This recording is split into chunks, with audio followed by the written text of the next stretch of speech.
Good morning. तो चलिए हम अपना अगला टॉपिक शुरू करते हैं which is types of research. Research जो मैं आपसे ऑलरेडी डिस्कस कर चुका हूँ लास्ट वीडियो में। It is research, it is a systematic investigation into A phenomena. किसी भी फिनोमेना पे, किसी एक आइडिया पे, किसी एक प्रॉब्लम पे आप जब सिस्टमेटिकली इन्वेस्टिगेट करते हैं, स्टेप बाय स्टेप आप इन्वेस्टिगेट करते हैं, उसे हम कहते हैं इट इज़ ए रिसर्च। ठीक है, तो systematic investigation into A phenomena, into an idea, into a problem, जिससे हम कोई कंक्लूजन, कोई एक सॉल्यूशन कुछ ड्रॉ कर सकें, उसे हम कहते हैं रिसर्च।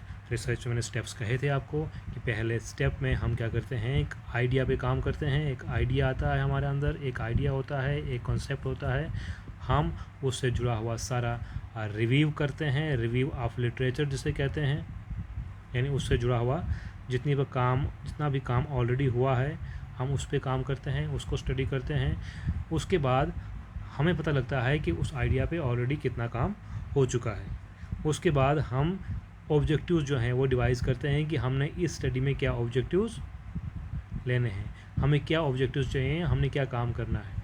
ऑब्जेक्टिव्स डिवाइस करने के बाद हम देखते हैं कि साथ में रिसर्च क्वेश्चंस वगैरह भी हम ड्रॉ करते हैं। ऑब्जेक्टिव्स के बाद हम एक हाइपोथेसिस देते हैं।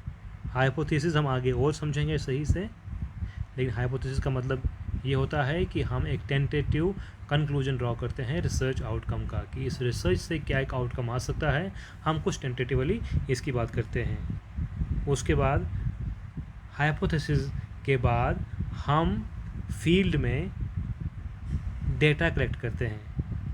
डेटा कलेक्शन के लिए हम अपने फील्ड में जाएंगे, जो हमारा एरिया होगा वहाँ पे हम डेटा कलेक्ट करेंगे। इसके बहुत सारे टाइप्स हैं, हमने ये भी आगे पढ़ने हैं। आप डेटा कलेक्शन के लिए कई सारे मेथड्स, रिसर्च डिज़ाइन में आप कई सारे मेथड्स यूज़ कर सकते हो। विच कैन बी ऑब्जर्वेशन, आप ऑब्जर्वेशन से कर सकते हो, आप इंटरव्यू से कर सकते हो, ठीक है, आप क्वेश्चनियर्स का यूज़ कर सकते हो, आप केस स्टडी का यूज़ कर सकते हो, आप सर्वे यूज़ कर सकते हो, बहुत सारे मेथड्स यूज़ कर सकते हो डेटा कलेक्ट करने के लिए। डेटा कलेक्ट करने के बाद आपने उस डेटा को एनालाइज करना है, यानी उसकी टेबुलेशन करनी होगी, उसे इंटरप्रेट करना होगा, एंड फाइनली आप करेंगे उसकी रिपोर्ट राइटिंग। ठीक है, एक रिपोर्ट राइटिंग जो हो जाती है एक रिसर्च की, कि आप रिसर्च से हमने ये एक कंक्लूजन ड्रॉ किया, और वो रिपोर्ट कई बार किसी एक अगले शख्स के लिए फिर से एक आइडिया का काम करता है। तो रिसर्च जो है इसी साइक्लिकल वे में रिसर्च जो है वो बार बार चलती रहती है। ठीक है, तो हम ज़रा इसमें बात करेंगे कि बेसिक टाइप्स क्या है रिसर्च की। दो बेसिक टाइप्स, एक जनरल टाइप्स रिसर्च की क्या होती हैं, वो है एक बेसिक रिसर्च और दूसरी है अप्लाइड रिसर्च। ठीक है, एक सुपरफिशियली अगर हम बिल्कुल एक 2 लाइंस में डिवाइड कर लें, एक 2 कैटेगरीज में डिवाइड करें रिसर्च को, तो वो होती है अप्लाइड और दूसरी बेसिक रिसर्च। बेसिक रिसर्च की बात करते हैं। पहले बेसिक रिसर्च मैंने कल भी बात करी थी आपसे कि बेसिक रिसर्च होती है, इसे हम प्योर रिसर्च या फंडामेंटल रिसर्च भी कहते हैं, क्योंकि इस रिसर्च का जो मेन फोकस होता है वो होता है चीज़ों को अंडरस्टैंड करना या नॉलेज जो है एक्वायर करना उस कॉन्सेप्ट पे, उस आइडिया पे पूरा नॉलेज जनरेट करने का जो काम है वो बेसिक रिसर्च करती है। यानी अगर हम रिसर्च कंडक्ट कर रहे हैं और रिसर्च में हमारा कोई जो एक पर्पज़ है, ऑब्जेक्टिव है, वो कोई सलूशन ढूंढना नहीं है, किसी प्रॉब्लम का सलूशन ढूंढना नहीं है। हमारा सिर्फ मतलब ये है कि हम रिसर्च कंडक्ट करें कि हमें उस चीज़ के बारे में पूरी इन्फॉर्मेशन मिले, उस चीज़ के बारे में पूरा नॉलेज जो है हम जनरेट कर पाएँ। तो उस टाइप की रिसर्च को हम कहते हैं बेसिक रिसर्च। जैसे मान लीजिए आपने कोई ट्राइबल सोसाइटी, आप गुजर्स पे स्टडी कर रहे हैं, उनका पॉलिटिकल स्ट्रक्चर, उनका सोशल स्ट्रक्चर, उस पर स्टडी कर रहे हैं। Social structure of गुजर्स among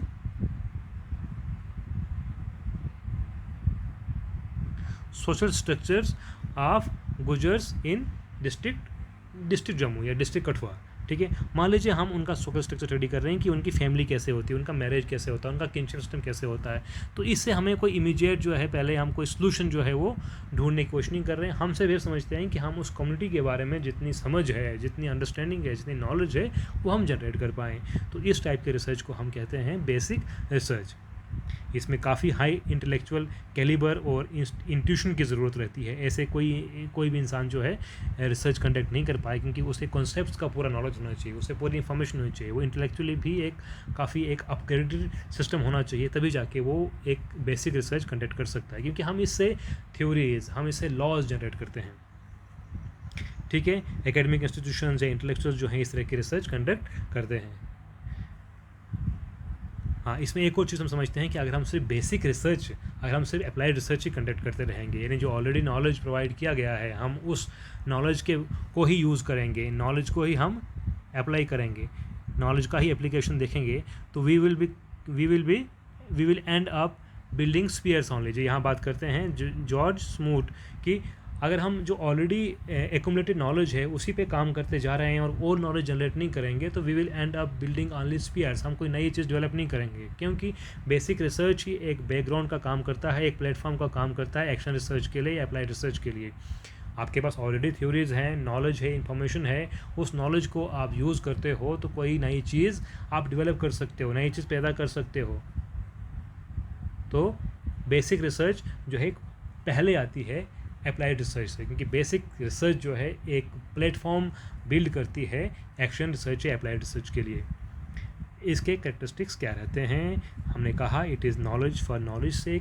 purpose सिर्फ ये है कि आपने नॉलेज, क्योंकि इंसान बाय नेचर इज़ क्यूरियस, इंसान को हमेशा ये एंग्जाइटी रहती है कि वो समाज कैसा है, पर्दे के पीछे क्या चल रहा है, उसको इन्फॉर्मेशन चाहिए, उसको नॉलेज चाहिए हर चीज़ के बारे में। तो नॉलेज के पर्पज़ से हम जो है हम सिर्फ उसके सेक के लिए हम नॉलेज गेन करते हैं। It involves collection and analysis of data to develop enhance. आप डेवलप करेंगे नई थ्योरीज़ या फिर जो ऑलरेडी बिल्ड थ्योरीज़ हैं उनको एनहांस करेंगे या उसको रिवाइज करेंगे, उसको रिजेक्ट करेंगे, ये सब कुछ आप कर सकते हैं। इससे नॉलेज जो है वो एक्यूमुलेट नॉलेज का जो पूल है वो और भर जाता है, और बड़ा हो जाता है, वाइडन हो जाता है। इसको किसी खास एनवायरनमेंट की ज़रूरत नहीं है, ये किसी भी कंडीशन में हो सकता है। It is carried out for understanding theoretical relationship between variables. और वेरिएबल्स के बीच का रिलेशनशिप क्या है उसको समझने के लिए भी बेसिक रिसर्च की जाती है। मान लिए जैसे हम बात करते थे गुजर्स की, तो गुजर जो कम्युनिटी है, जो एक ट्राइबल कम्युनिटी का स्टेटस जो है हमारे यहाँ पे जम्मू एंड कश्मीर में लेके हैं। तो गुजर्स जो हैं, गुजर्स का सोशल स्ट्रक्चर, ठीक है, उनकी फैमिली, उनका मैरिज कैसे कनेक्टेड है, ठीक है, या उनका फैमिली सिस्टम किस तरीके से उनकी इकॉनमी के साथ जुड़ा हुआ है। सो हम वेरिएबल्स के बीच में एक रिलेशनशिप को समझने की कोशिश करते हैं। It is explanatory in nature, चीज़ों को और एक्सप्लेन करती है, उनको पूरे तरीके से समझाती है। The why thing that is being addressed here. इस एप्लीकेशन में आर मे नॉट, इसका इमीडिएट कोई पर्पज़ नहीं रहता है कि हमने कोई सोल्यूशन ढूंढना है, कोई इमीडिएट फ्यूचर के लिए इसका कोई एप्लीकेशन है, ये पर्पज़ नहीं है इसका। ये हाँ फाउंडेशन प्रोवाइड करती है अप्लाइड रिसर्च के लिए। एग्जांपल्स जैसे हाँ यूनिवर्स कैसे बिगिन हुआ, या प्रोटॉन्स, न्यूट्रॉन्स, इलेक्ट्रॉन्स किससे बनते हैं, ठीक है, या स्लाइम मोल्ड्स, या जो एक बायोलॉजिकल साइंसेज में रिसर्च होती है, या फिर हमारे सोशोलॉजी में जो रिसर्च होगी, जैसे फैमिली कैसी है किस समाज की, उनका इकोनॉमिक स्ट्रक्चर कैसा है, वो लोग कैसे, उनका रिलीजन और इकोनॉमी कैसे इंटीग्रेटेड है, क्या उनका रोल रहता है अलग टाइम पे। अप्लाइड रिसर्च जो मैं आपको पहले बता चुका है कि अप्लाइड रिसर्च का मतलब होता है कि प्रैक्टिकल एप्लीकेशन को एड्रेस करना, ठीक है। थ्योरेटिकल बेस जो ऑलरेडी बिल्डअप है उसको यूज़ करके कुछ क्रिटिकल प्रॉब्लम्स का सॉल्यूशन प्रोवाइड करना। इसको हम जनरली इंडस्ट्रीज़ के लिए, गवर्नमेंट्स के लिए, स्पॉन्सर्स जो हैं होते हैं इसके, कोई कंपनीज़, कोई इंडस्ट्रीज़ जो हैं स्पॉन्सर करती हैं रिसर्चर्स को कि आप हमारे इस पर्पज़ के लिए, हमारे इस प्रॉब्लम को एड्रेस करने के लिए आप एक रिसर्च कंडक्ट करेंगे, क्योंकि हमें इस एक प्रॉब्लम का सलूशन चाहिए। तो डेवलपमेंट पर्पज़ के लिए इस्तेमाल हो जाती है, इसे रिसर्च एंड डेवलपमेंट भी कहा जाता है, ठीक है। ये प्रैक्टिकल प्रॉब्लम्स को उनका सलूशन ढूंढने के लिए, जैसे मान लीजिए हम बात करें कोविड की, तो कोविड वैक्सीन जो है, कोविड वैक्सीन पे जो रिसर्च होती है that that is applied research. लेकिन कोविड क्या है उसके बारे में पूरी इंफॉर्मेशन कलेक्ट करना वो बेसिक रिसर्च आता है। बेसिक रिसर्च ने बता दिया कि कोविड है क्या, इसका वायरस कैसा है, वो कहाँ पे कमज़ोर है, कहाँ पे ताकतवर है, इसको किस टाइप का वैक्सीन चाहिए होता है, ठीक है। अप्लाइड रिसर्च जब काम करता है किस तरीके से उस वायरस को हम तोड़ सकें, उसको रोक सकें, ठीक है, उसे ख़त्म कर सकें। तो अप्लाइड रिसर्च काम करती है वैक्सीन डेवलपमेंट में, ये रिसर्च एंड डेवलपमेंट का काम रहता है। Some scientists feel that the time has come for a shift in emphasis away from purely basic research and towards applied science। अब कुछ लोग तो इसको एडवोकेट कर रहे हैं इस वक्त कि हमें अब ज़्यादा फोकस करना चाहिए अप्लाइड पार्ट पे, ना कि बेसिक पे। नॉलेज काफ़ी जनरेट हो गया है, उस नॉलेज का एप्लीकेशन हमने देखना है। करेक्टरिस्टिक्स, ठीक है, सोल्यूशन स्पेसिफिक है, प्रैक्टिकल क्वेश्चंस को एड्रेस करता है, collection of data, analysis of data ये करेगा, ठीक है। लेकिन ये प्रॉब्लम्स को सॉल्व करने के लिए ये सब काम करेगा। ये एक्सप्लेनेटरी भी है और डिस्क्रिप्टिव भी है।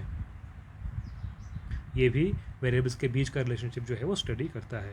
जैसे मान लीजिए हम क्रॉप प्रोडक्शन कैसे इंक्रीज़ होगी, या कैसे हम किसी एक स्पेसिफिक डिजीज़ को क्योर कर सकें, या किस तरीके से एनर्जी एफिशिएंसी जो है वो घरों में या जो इलेक्ट्रॉनिक डिवाइसेस हैं उनमें हम और बना सकें, और बाकी चीज़ें भी। रिलेशनशिप दोनों का क्या रहता है कि बेसिक रिसर्च कई बार हमेशा ही अक्सर ये अप्लाइड रिसर्च के लिए क्या एक थ्योरी प्रोवाइड करता है, एक बैकग्राउंड प्रोवाइड करता है, एक प्लेटफॉर्म प्रोवाइड करता है, ठीक है। ये अप्लाइड रिसर्च जो है ये डेटा देता है जिससे आपकी बेसिक रिसर्च जो है वो वैलिडेट होती है एक तरह से। Doing basic research ensures that applied researchers do not need to reinvent the wheel every time. क्योंकि हर वक्त अप्लाइड रिसर्च को, क्योंकि हर वक्त जब कोई एक प्रॉब्लम को सोल्यूशन ढूंढने के लिए जब रिसर्च कंडक्ट की जाएगी तो हर वक्त उनको उसके ओरिजिन पे जाने की ज़रूरत नहीं, क्योंकि ओरिजिन जो है उसका एक थ्योरी जो है ऑलरेडी बेसिक रिसर्च ने प्रोवाइड करा हुआ है। डिफरेंस थोड़ा आप देख लीजिए कि डिफरेंस क्या है। इसमें प्रॉब्लम यहाँ पर रिसर्चर अक्सर करता है, यहाँ पे एम्प्लॉयर स्पॉन्सर काम करता है। इसमें इंटेलेक्चुअल क्यूरियोसिटी, बेसिक रिसर्च में इंटेलेक्चुअल क्यूरियोसिटी एक इंडिविजुअल की वो एक बड़ा रीज़न रहता है रिसर्च कंडक्ट करने के लिए। यहाँ पे पब्लिक वेलफेयर एक मोटिवेशन रहता है। इसका गोल होता है कि हम कुछ थ्योरीज प्रोवाइड करें, कुछ जनरलाइज अंडरस्टैंडिंग प्रोवाइड कर सकें। ये cost effective reduction of social problems, किस तरीके से हम सोशल प्रॉब्लम्स को कम से कम खर्च में उनको टैकल कर सकें। ये लेबॉर्ट्री में हो सकती है, ये रियल वर्ल्ड सेटिंग में होगी, इसका एनालिटिकल है, ये सिंथेटिक है, ठीक है। एप्लीकेशन जो है इसका कोई एप्लीकेशन इमीडिएट नहीं हो सकता है, ज़रूरी नहीं कि इसका इमीडिएट एप्लीकेशन हो, लेकिन ये हमेशा ही एक्शन ओरिएंटेड होती है। एप्लीकेशन इसका मेन एक मोटिव रहता है। ये कोई प्रीडिटरमाइन नॉर्म्स, हाइपोथेसिस वगैरह यूज़ नहीं करेंगे क्योंकि इसको नॉलेज जनरेट करना है, पर इसके लिए ऐसा है कि इसको objectives, hypothesis, theories clearly mention होने चाहिए, क्योंकि इससे हमें एक सोल्यूशन को ड्राइव करना है। कॉमर्शियल वैल्यू हो सकती है कि इसकी हो या नहीं हो, लेकिन इसकी हमेशा ही कॉमर्शियल वैल्यू रहती है अप्लाइड रिसर्च की। डिपेंडेंस ये अप्लाइड रिसर्च पे डिपेंड नहीं करता है, लेकिन अप्लाइड रिसर्च जो है वो बेसिक रिसर्च पे डिपेंड करती है। इसको आप बेसिक रिसर्च के लिए पब्लिकेशंस, जर्नल्स वगैरह होते हैं, लेकिन अप्लाइड रिसर्च के लिए भी जर्नल्स वगैरह होंगे, लेकिन आप डिसीजन मेकर्स, क्योंकि आप पॉलिसी जो मेकर्स हैं आप उनके लिए काम करते हो, गवर्नमेंट के लिए काम करते हो, किसी कंपनी के लिए काम करते हो, उनको एक रिसर्च कंडक्ट करके देते हो, उनको एक सोल्यूशन जो है सजेस्ट करते हो। अब ये उनका काम है कि वो किस तरीके से डिसमिनेट करते हैं इस रिसर्च को। तो चलिए, मुझे लगता है कि बेसिक और अप्लाइड रिसर्च जो एक बेसिक टाइप्स हैं रिसर्च की, उनके बारे में आपको थोड़ी बहुत समझ आ गई होगी। I wish you good luck. Thank you.